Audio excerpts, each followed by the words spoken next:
Bismillahirrahmanirrahim.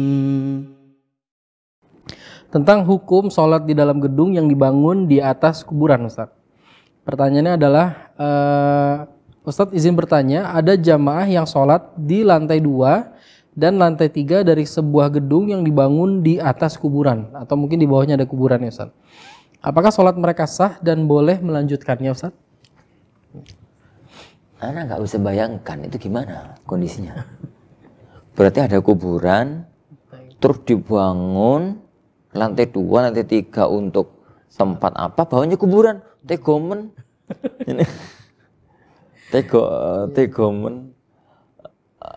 Gambarannya gimana? Gambarannya itu bagaimana? Ataukah itu area kuburan luas, di tengahnya ada bangunan? Masuk bangunan jadi gede. Oke lah, sekarang gini aja. Anak ada kecurigaan, yang dimaksudkan itu adalah dulunya kuburan, Mungkin. kemudian dijadikan bangunan. Dijadikan bangunan. Akhirnya lantai 1 sudah nggak ada kuburannya. Tapi dulunya katanya kuburan. Itu dulunya itu, jadi katanya itu kuburan. Kalau itu yang terjadi, sekarang gini aja.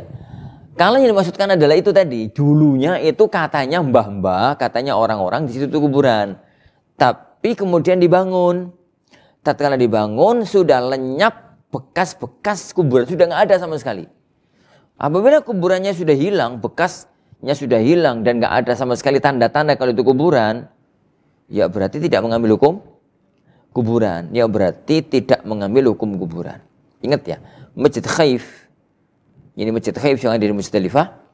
Yani itu katanya sih ada kuburannya Nabi Ibrahim alaihi salatu wassalam, tapi kan nggak jelas. Jadi tapi kan nggak jelas, dan itu dipakai untuk sholat. Ana dulu kalau boleh cerita itu di rumah tempat anak tinggal itu, pada waktu anak beli itu sebagian orang-orang mengatakan itu mungkin kuburan, Ustaz. Itu kuburan. Tetapi kok dijual? Ya nggak tahu, pokoknya itu dulu kuburan. Nah, aku sudah siap-siap pada waktu gali pondasi itu sudah direncanakan ya, orang ketemu tulang mau tak pindah ke kuburan. Qadarullah nggak ada sama sekali. Ya kan macam-macam itu. Jadi dulu katanya. Kalau memang itu yang terjadi,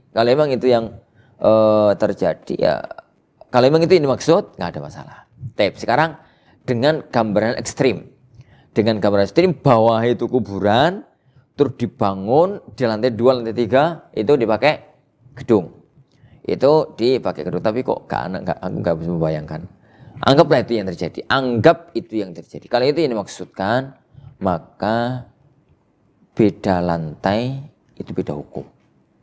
Jadi fikih gedung bertingkat, kalau memang antara lantai 1, lantai 2 itu sudah benar-benar misah, maka beda lantai, beda gedung. Tidak terikat antara satu lantai dengan lantai yang berikutnya. Gambarnya begini.